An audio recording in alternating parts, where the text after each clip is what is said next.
My name is Wilfred Sampson, and this is not just a portfolio. This is my story. A story that has been shaped by migration, by responsibility, and by family, and by a deep desire to make real differences in the lives of others. Before social work, I was supporting individuals with intellectual disabilities, navigating systems, trying to understand people beyond their circumstances. But social work gave me a voice, it gave me theory, and most importantly, social work has given me purpose. So today, I want to share not just what I've learned throughout the years, 3 years, 4 years maybe, but who I'm becoming. You may ask, why social work? I did not choose social work by accident. My journey into this field is deeply personal. As an immigrant to Canada, I have experienced what it feels like navigating systems that were not built with you in mind. I understand what advocacy truly means. To push, to be persistent, even when doors don't easily open. Those experiences have shaped me. I've learned that people are not the problem, systems often are. My work with individuals with disabilities has reinforced something even deeper, that every person, no matter their past, no matter their label, no matter their race, religion, or even sexual orientation, deserve dignity. They deserve respect. They deserve a real opportunity to change. Social work became the space where my lived experiences, my passion for advocacy, and the desire to serve all came together. My education in social work transformed how I see the world. It challenged me to think critically, to reflect deeply, and to recognize the impact of systemic barriers on people's lives. Through my practical experience, particularly within community safety and corrections, I began to see the relationship between theory and lived experiences. I worked with individuals navigating the criminal justice systems, many of whom also were dealing with trauma, addictions, and systemic challenges. In some of those spaces, I applied some of the key social work framework. I did rely mostly on strength-based theory, seeing clients not just for what they lack, but for their resilience. Trauma-informed practice, understanding that behavior is often rooted in people's lived experiences. And one of my favorite anti-oppressive practices, recognizing how power, privilege, and systemic inequality shape people's outcomes. Those were not just theories anymore, they became tools. It guided how I engaged with people, how I listened with a deep understanding, and how I supported people throughout their journey. So understanding others begins with understanding yourself. This is my family genogram. It represents more than names and connections. It tells a story of responsibility, of loss, and of resilience. As the first of 7 siblings, and after the passing of my father, I stepped into responsibility early. That experience shaped my identity. It shaped my leadership and my sense of duty towards family. This may sound funny, but it also influences how I see my clients today. I don't just see individuals, I see systems, I see families, I see histories, and many untold stories. One of the most impactful parts of my learning has been working with indigenous communities. This required me to do something important, to slow down, to listen, and most importantly, to unlearn. Through this experience, I began to understand the importance of land, the importance of family, the importance of culture, and historical context. It challenged me to move beyond a Western lens of practice and to approach my practice with humility and respect. In one of the class assignments, we were asked to make a video of our commitment to the land. Take a look at what I did. I am from Nigeria.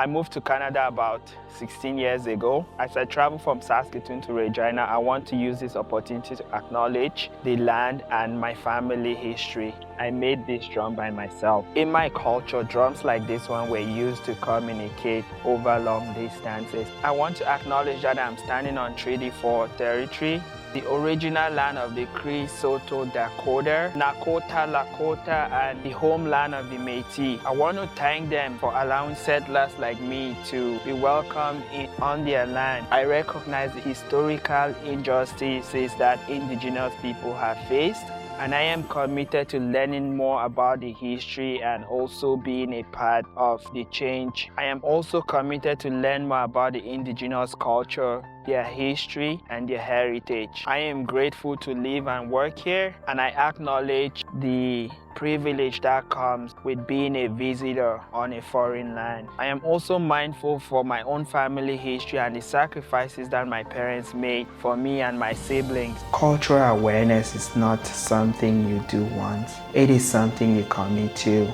every day.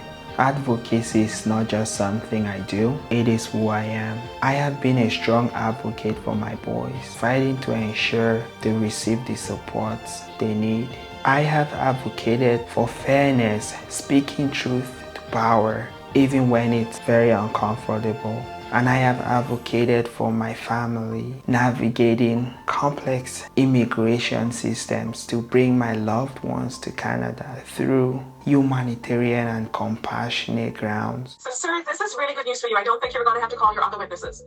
So the minister has recommended that I allow this appeal under my discretionary ability to extend discretionary relief to you in cases that warrant it. I agree very strongly with the reasoning of the minister, with the factors she's put on the record, and I really wanted to get this quote from Chura, which says that humanitarian and compassionate discretion could be exercised where those facts established by the evidence which would excite in a reasonable man or woman or person in a civilized society a desire to relieve the misfortune of another. And I think that this is exactly that sort of case which excited me anyway, a desire to relieve the misfortunes and the hardships that you were facing. Those experiences taught me something powerful, that advocacy requires persistence. It requires courage, and you have to be knowledgeable about systems. Social work strengthened my skills and gave me the tools to advocate more effectively. And by the grace of God, as I reflect on my journey, I see a clearer picture of the social worker I am becoming. I am relational. I believe in building trust before anything else. I am strength-based. I see potential where others may see problems. I am culturally aware and committed to continuous growth and development. And most importantly, I am committed to walking alongside individuals as they navigate their life's journey and not above them. I also recognize that this journey is a process. There is still so much for me to learn. I continue to grow in areas such as advanced counseling skills, navigating complex systems, and also deepening my understanding on diverse communities. I am also aware of the challenges ahead: burnout, systemic limitations, and ethical complexities and dilemmas. But I am committed to growth and staying grounded in my values. One of the most important areas of growth for me has been understanding the importance of self-care. Throughout this journey, I have learned that to be effective at supporting others, I must first take care of myself, emotionally, mentally, and spiritually. One of the biggest lessons I have learned in this journey is that growth doesn't come without a cost. How has social work impacted my family? Social work has stretched me, not just professionally, but in my personal life. There were moments where the demands of school, the demands of practicum and life in general began to spill over into my home. And in those moments, the weight was not carried by me alone. My wife, Ruth, she carried a lot of that weight. The long hours, the emotional exhaustion, taking care of the children, the mental presence that I sometimes didn't have to give. And that forced me to reflect what it means to care for others if I'm not caring for the people closest to me. I've come to understand that being an effective social worker is not just about showing up for clients. It's also about showing up fully in my own life. I'm learning to become more intentional about rest, about presence, and about creating space for reflection. My faith has also played a role in grounding me, providing space for reflection, strength, and balance in the midst of demanding work. Growth is something we often don't see in ourselves, but it becomes more visible from the perspectives of others. What stands out about Wilfred as a social worker? Well, I've had the opportunity to work with Wilfred now for a few months, and one of the things that stands out to me the most is his compassion that he has for other people. I think this was best demonstrated when I would take him with me to meet with clients of mine, and he would ask every single one whether or not they were comfortable with him sitting in on the appointment and being present there, which I think showed a lot that he cares about whether clients are comfortable with confidentiality, things like that, and not just assuming that that's something that they have to tolerate and put up with. So I think that that it really demonstrates the care that he takes towards people and their well-being when he works with them. Are there any specific strengths that he brings to practice? Yes, one that I really appreciate the most, is I think it's a great quality, is the calm demeanor that he has when working with people, especially people who find themselves in crisis situations or who bring a lot of emotionality to a situation. That ability to just be a calm presence and try and almost co-regulate with somebody by demonstrating your own calmness and hoping that can rub off on them. That's a quality I really appreciate, and that's definitely a quality that Wilfred exhibits all the time. Since I started working here, how have you seen my growth, and how would you describe my interaction with the residents that live here? Since you started working at the Salvation Army, Wilfred, I have seen you grow in so many ways. Your ability to interact with our clients is amazing. You always know how to bring them down when they're elevated. When they come in as new residents, you can see how anxious they are when they come in. You make them feel comfortable. Your growth as far as being someone who I would say, since you first started, you were kind of meek and not very confident. Yeah. But since I would say about a month and a half to 2 months into your work experience here, you started becoming that more confident person that I recognized when I first seen you. In dealing with the residents as well as our team that we have together. So they now look up to you as a leader. And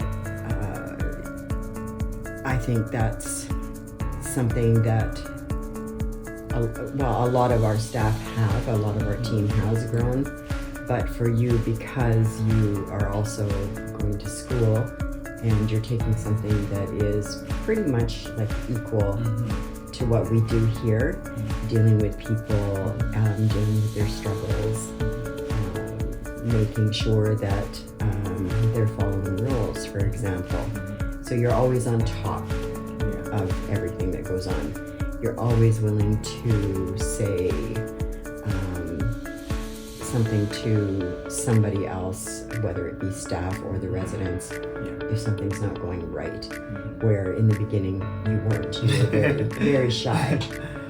You often see people either turn one way or the other. You see them turn like being afraid of being the person who has to put the rules down and say exactly what goes on, or Yeah. you know, or you're somebody who takes charge and lets it happen. Holding people accountable.